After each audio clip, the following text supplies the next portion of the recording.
घने जंगल के दरमियान, जहाँ चेरी ब्लॉसम की पत्तियां बर्फ की तरह गिरती थी, एक सफेद कॉटेज खड़ा था। इस कॉटेज की खूबसूरती की मिसाल पूरे इलाके में नहीं थी। वहाँ एक औरत और उसकी 5 बेटियां रहती थीं। उनके बाबा एक हादसे में हलाक हो गए थे। सुबह का आगाज परिंदों की चहचहाहट और ताजा घास की खुशबू से होता। वो 5 बहनें हाथों में हाथ डाले कच्चे रास्तों पर भागती थीं और बादलों के साए का पीछा करती थीं।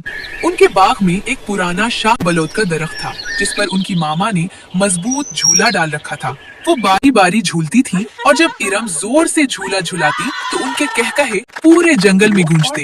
उनकी मामा उन्हें सफेद भीड़ों के रेवड़ के साथ खेलना सिखाती थी। वो उन नर्म और मुलायम भीड़ों को गुलाबी रबन बांधती और उनके साथ घास के मैदानों में ऐसे लेट जाती जैसे रोई के गालों के दरमियान हो। Blah blah black sheep, have you any wool? Yes sir, 3 bags full. शाम के वक्त जब सूरज की नौरंगी रोशनी कॉटेज की खिड़कियों से अंदर आती तो उनकी मामा, जो एक माहिर खत्तात थी, उन्हें अपने गिर्द बिठा लेती थी।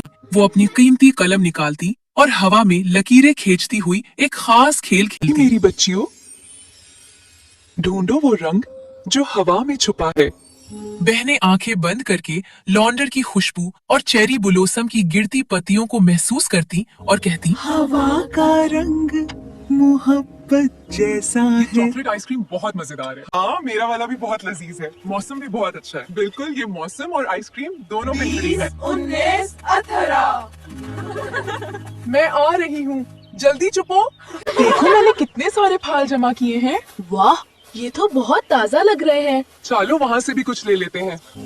वक्त गुजरा और सब बहनें बड़ी हो गईं।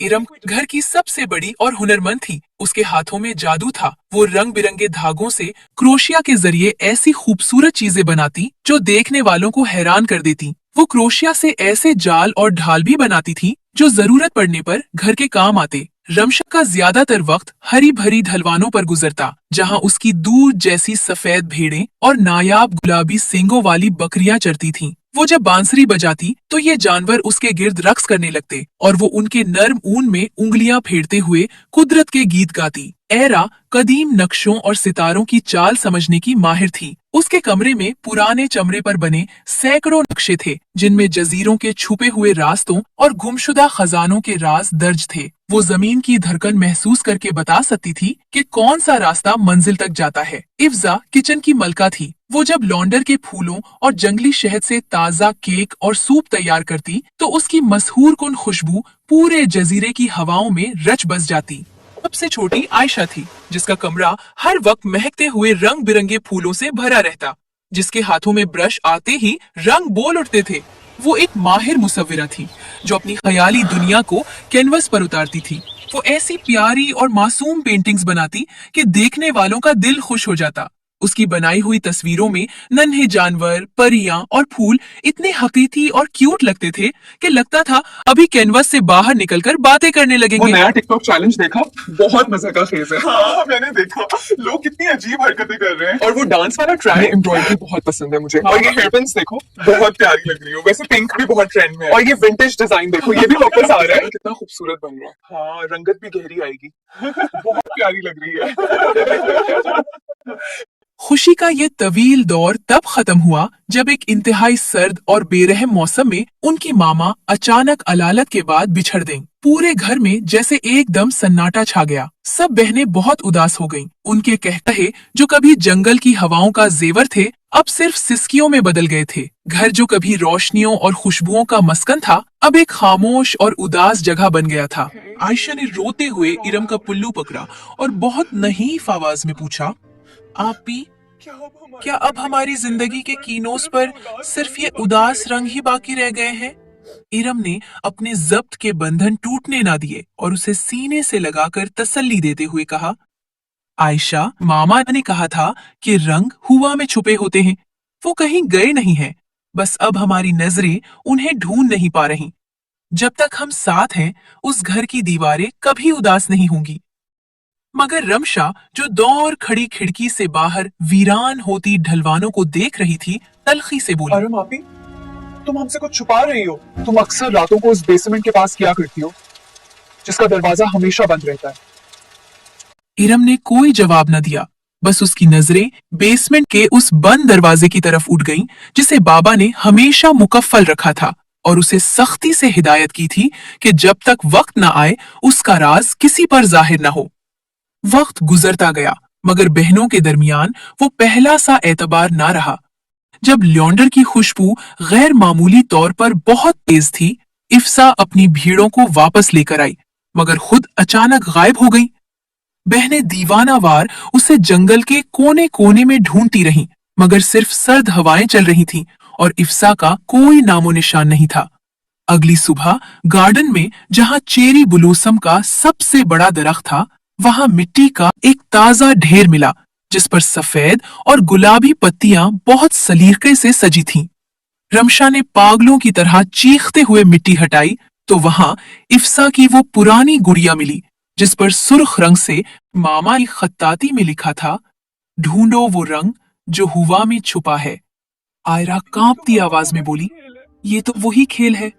क्या बाबा वापस आ गए हैं या कोई हमारे साथ ये भयानक खेल खेल रहा है? इरम का चेहरा बर्फ की तरह सफेद पड़ गया था। उसने कांपते हाथों से वो गुड़िया उठाई और उसे सीने से लगाकर रोने लगी। रमशा और आयरा ने फैसला किया कि वो मजीद खामोश नहीं रहेंगी। उन्होंने इरम का पीछा किया और उसे बेसमेंट की दीवार के पास एक खास ईंट को दबाते देखा।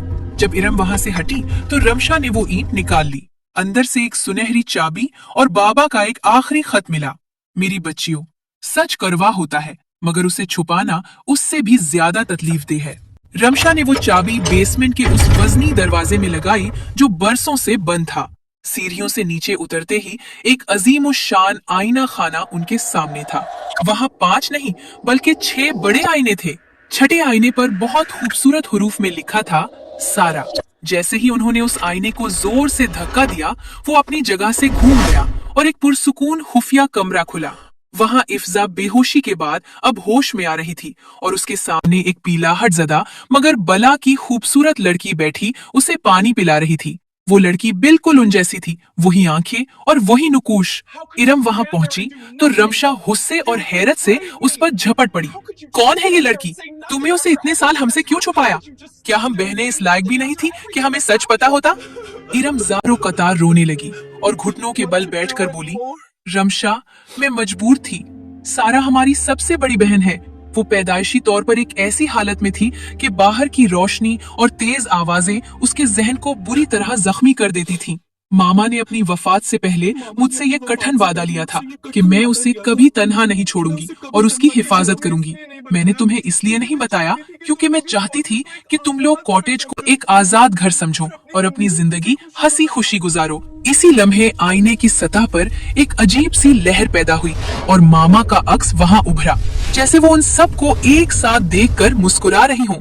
आयशा आगे बढ़ी और इरम के हाथ थाम लिए। आपी, आपने अकेले ये इतना बड़ा बोझ क्यों उठाया? हम बहनें थीं, हम आपका और सारा का सहारा बन सकते थे। मामा ने ठीक कहा था, हुआ में रंग छुपा है और वो रंग कुर्बानी का है जो आपने इतने साल दी और मोहब्बत का है जो सारा को आज हमसे जोड़ रहा है।